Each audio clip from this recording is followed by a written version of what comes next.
Speaker.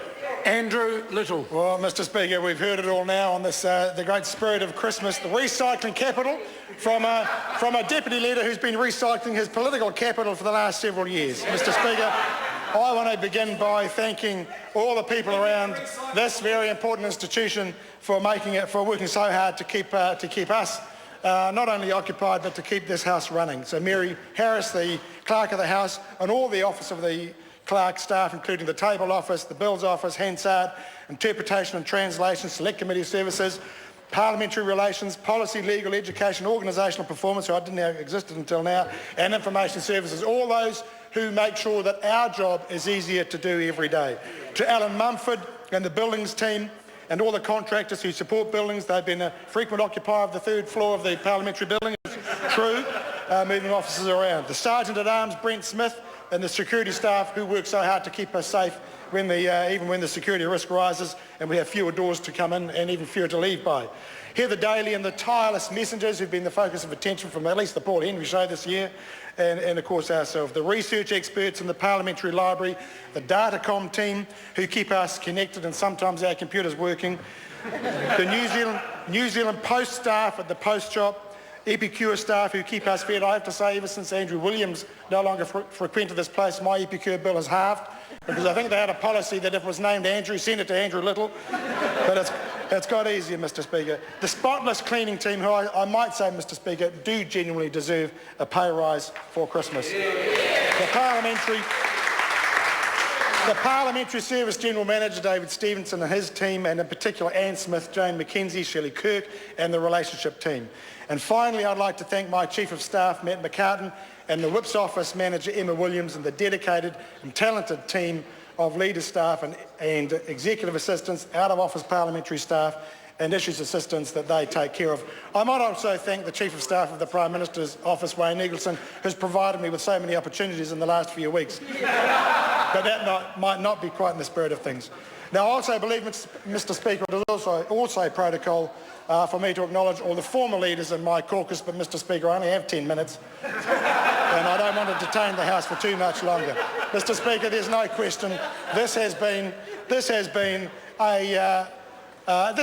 the easiest year for the opposition this year, at least in the Labor Party. We've had our ups and downs, but I want to say we've ended the year on an up, and that is very satisfying. I should, as a matter of formality and genuineness, because we are genuine people in this House, congratulate the government and indeed the Prime Minister on their election victory again. They did at least 6 weeks ago or 10 weeks ago receive a huge vote of trust and confidence from the public. They have a responsibility to live up to that. And it is true that we also received a very clear message from the election result as well. The public felt we had lost touch with them. They want us to keep up with the changing world, and I can say, Mr Speaker, we've heard that message. We are reconnecting with New Zealanders. We are on our way. And I want to say also, Mr Speaker, that Labor is now on the front foot. We are on the front foot. We are on our way to make a difference in this country, because people are looking for something different. People are looking for something different. They want MPs and politicians who talk straight, who talk to the issues as they are, the issues that New Zealanders care about. We've shown New Zealanders that we can do that, and they are concerned about a government 10 weeks into the job that is now showing that dreadful third-termitis that some governments show of a bit more arrogance, a bit more contempt for the public. It's starting to creep out.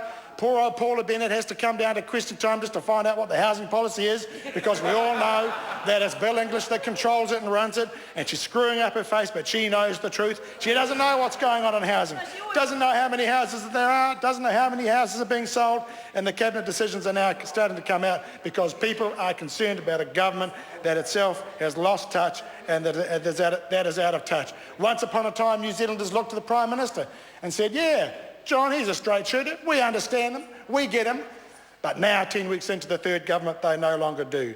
They used to describe him many years ago as a bit slippery. Then he kind of got pretty good, pretty cute. And then now they see him slippery again because he's ended the year covered in whale oil. And that isn't going to end. That isn't going to end any time soon. That isn't going to end any time soon.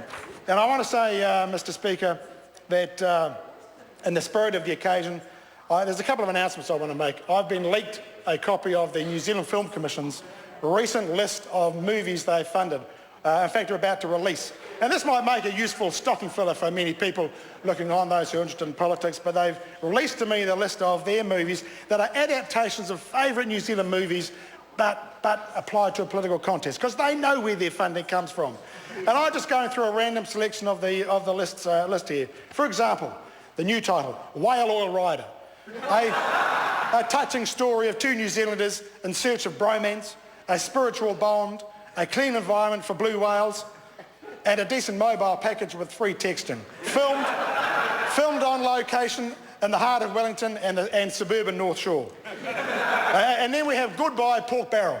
A road movie in which a Minister of Defence, a Minister of Transport turned Minister of Defence, undergoes a road to Damascus conversion and realises that grandiose public works projects designed to win votes actually takes money away from other areas, like defence spending. And then there's The End of the Golden Weather. No, it's not the Press Gallery Christmas party. It's a story of an economy where commodity prices fall, income tax receipts fall, the government deficit grows, and a marginal character in the whole story is left to mindlessly run up and down Parnell Rise wishing he was important. And finally, Mr. Speaker, we have Heavenly Features. The story of a leader of the opposition, armed only with his rugged good looks and a new pair of glasses, takes on a government tired, out of touch, out of ideas and out of time. And who wins? And mystery guest star on that one, but we'll soon find out. And then there's a special extra one, a Lord of the Rings movie, Return to the King. And she's sitting next to me, and we're on our way back. Mr. Speaker, this has been, as I say, a very difficult year. We are on the cusp, of course, on a very important year, 2015, if I could just take a moment, because 2015 is a year in which we will celebrate and observe two very, very critical moments of history to this country. One is, of course, the centenary of Anzac and the disaster at Gallipoli, and we will take time, of course, as a nation and indeed as a parliament to observe that. The old campaign of the Dardanelles, led by, of course, Winston Churchill, that Winston, and that was such a huge cost to this country. One tenth of our population of young men lost over there, and that'll be a very important time for us. There is another very serious and I think solemn observance that we have to make next year, and that is the 800th anniversary of a very important document that sits at the heart of our Constitution, and that is the Magna Carta. Now, I don't know what plans the government's got to celebrate the Magna Carta, but I am looking forward to those celebrations, as anybody interested in the law and Constitution knows. And it is a document that is about establishing the rights and freedoms of citizens in relation to the government. We should always be concerned about that, as indeed this House was yesterday. No point in heckling now, Minister. It was your government that's passed a piece of legislation that was very frightening to many citizens of this country. We should never forget the importance of those principles in that very important document. And I want to know, Minister of Finance, how much you've allocated for that particular celebration, because it's going to be very important to us. Mr. Speaker, the other bits of news I want to release too, because we've had a very interesting time the last several weeks. We've had releases of texts between the Prime Minister and Cameron Slater. But what we have discovered through our very arduous research is that there are some texts that weren't released at the time. We've now found them. And so, for example, here's one from the night of the 14th of June, 11:55 p.m. John Key to Cameron Slater, just putting out Moonbeam, Night Cam. And then we have one from August the 31st, John, can I get some advice? This is Cameron Slater to John Key. John, can I get some advice again? Girl problems. Judith's not talking to me anymore. And then one from just a couple of weeks ago. John, I haven't heard from you in 2 hours. You okay? So, Mr. Speaker, we end this year from this side of the House very pleased, very happy. We have a direction. We know what the issues are for New Zealanders. They are concerned about what this government is doing, and more importantly, what it's not doing. We've been reminded about the issues of inequality in this country just in the last 24 hours, and we stand ready to take on that fight and to take on that battle. Mr. Speaker, I want to conclude with a very important message, and the spirit of the occasion leaves me to say to all members, and indeed to yourself, in the words of the great crooner, and in the spirit of, if you can't beat them, join them in terms of making fun of your surname, have yourselves a merry little Christmas. Thank you.